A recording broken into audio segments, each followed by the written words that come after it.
And now for the conclusion. We left off with Nora planting the recorder under the table, making sure it was still on. Her voice stayed soft. "You said this isn't personal," I said. "That this is strategy." Ethan looked up, annoyed but still controlled. "It is. And you're too smart not to see that." "Walk me through it," I said, folding my arms. "Explain, in your own brilliant words, exactly what you did. What you and Sterling did. What Rebecca did. Maybe if I understand the genius, I'll be more inclined to cooperate." Rebecca shot him a look. "Ethan." He held up a hand. He was enjoying this. The chance to monologue. To show me that he'd been 3 steps ahead all along. "Nora," he said, "you know how this world works. Men like Sterling don't get their hands dirty. They hire someone like me to build the structures, move the money, keep everything plausible.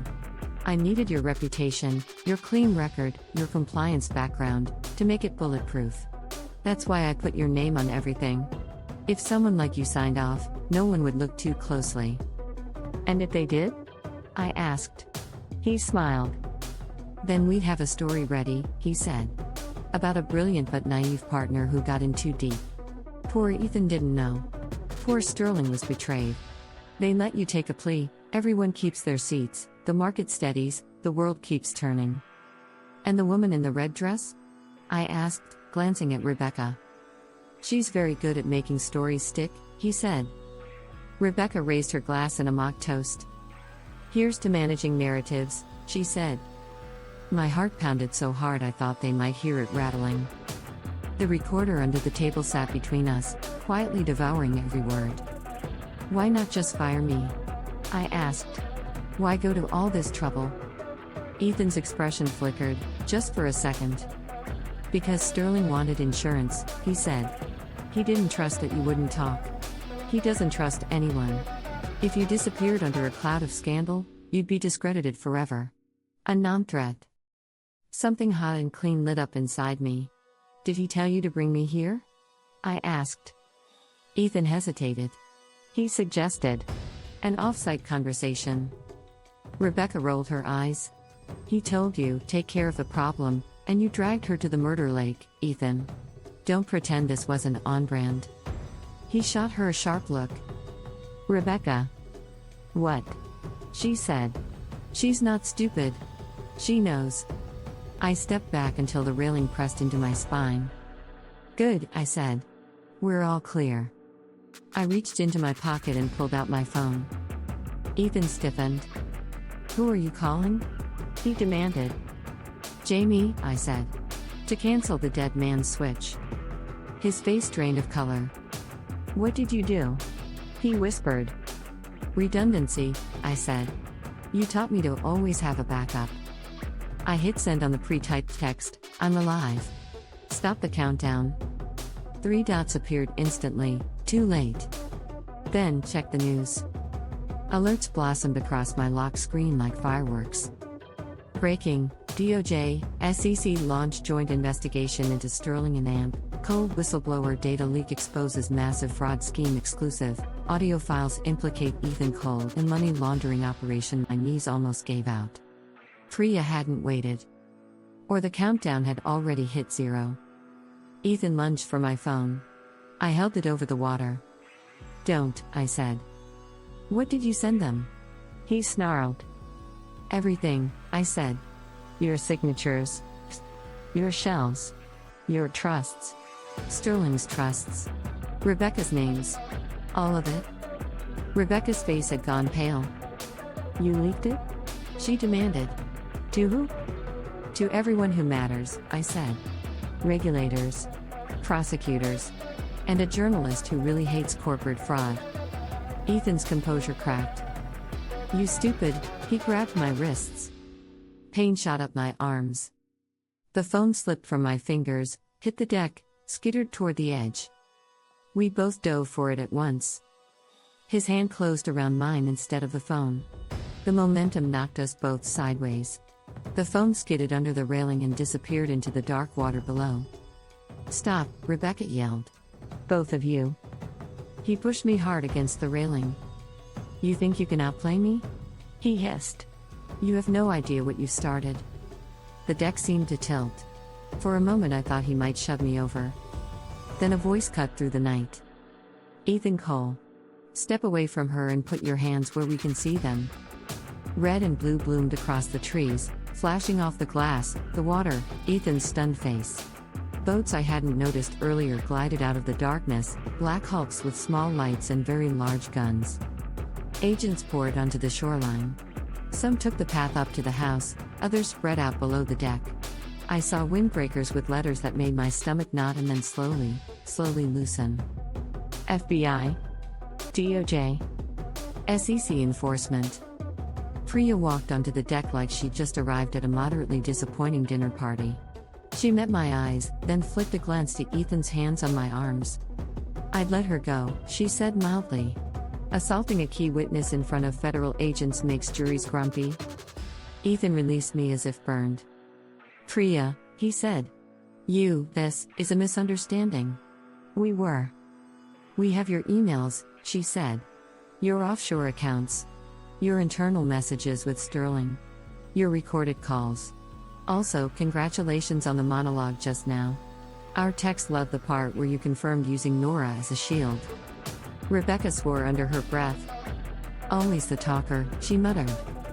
Agents closed in, weapons out but pointed down. One of them read Ethan his rights. He barely seemed to hear it, staring at me like he was seeing me for the first time. You did this, he said, voice low and disbelieving. Yes, I said. We could have had everything, he said. We did, I replied. You were the one who decided it wasn't enough. They cuffed him. For a second, something like the ghost of the man I'd loved flickered across his face, desperation, fear, confusion. My chest ached. Then I remembered the forged signatures. The red dress. The remote house. The confession he wanted me to sign. The ache died. Rebecca tried to slip toward the door. 2 agents intercepted her. Ms. Hale, Priya said. Don't run. It's cliché, and your heels are not built for it. Rebecca straightened her spine. I want a lawyer, she said. You'll have several, Priya replied. One for each count. Ethan paused at the deck stairs, between 2 agents. The night was loud, the crackle of radios, the rustle of boots, the distant hum of boat engines. Nora, he said. I stepped closer, but not too close. Yes? He searched my face. Was any of it real? He asked. Us? The question hit harder than I wanted it to. Yes, I said quietly. For me. He flinched. And for you? I asked. Was I ever anything but a convenient asset? He opened his mouth, closed it again. He started. Priya cleared her throat. Mr. Cole, I strongly advise you to stop talking now. He looked at me one last time, eyes dark, searching for something he would never find again. Then they took him away. The next weeks were a blur, press releases, sworn statements, lawyer meetings. Sterling denied everything, then resigned, then was indicted anyway. Rebecca flipped faster than a gymnast on a deadline, trading information for fewer years. Jamie testified as an expert. Priya led the case team. My role as whistleblower and victim made me both famous and untouchable for a while. I hated the attention, but I didn't hate what it did to the narrative. I wasn't a footnote in Ethan Cole's story. He became a chapter in mine. The firm survived, shockingly. Rebranded, downsized, scrubbed. They offered me my position back with a promotion. I declined. You're walking away from power, one director said, baffled. No, I said. I'm walking toward a different kind. On a Tuesday months later, another ordinary, deceptive Tuesday, I stood on a different balcony in a different apartment and watched the river move. I'd started a small consultancy with Jamie, compliance, forensic audits, crisis triage for companies that actually wanted to stay clean. Priya sent referrals sometimes with emails that just said things like, "You'll like this one." They're only moderately corrupt. My phone buzzed. A notification from a news app. Cole sentenced to 32 years in federal prison. I clicked the article. They'd used an old photo, a glossy headshot from his golden days. The man smiling back at me from the screen looked like a stranger. I thought about deleting the app, throwing the phone, doing something dramatic. Instead, I set the device down, picked up my mug, and let myself breathe. I had loved him. He had betrayed me. I had taken my revenge. People like to say revenge doesn't change anything. They're wrong. It doesn't undo the past, but it redraws the map of the future. Love had once been the thing that made me stay. Betrayal had been the thing that broke me. Revenge was the thing that taught me what I was truly capable of. A knock sounded at my door. Jamie leaned in, holding a folder and 2 coffees. "Big client," she said. "Messy books." Terrified CEO. "Perfect," I said. "Let's go scare him straight." She glanced at the notification still glowing on my phone screen. "You okay?" she asked. I thought about Ethan's last question. Was any of it real? "Yes," I said. "For me." Jamie watched me for a second, then nodded. "Good," she said. "Because we've got work to do, bail." I slipped on my blazer, tucked my hair behind my ears, and followed her out. I had built a life with a man who thought he could unmake me. He failed. Now, when I walked into a room, it was no longer as someone's fiancé, or someone's liability, or someone's shield. I walked in as Nora Vale, the woman who survived love, outlived betrayal, and learned how to wield revenge like an art form.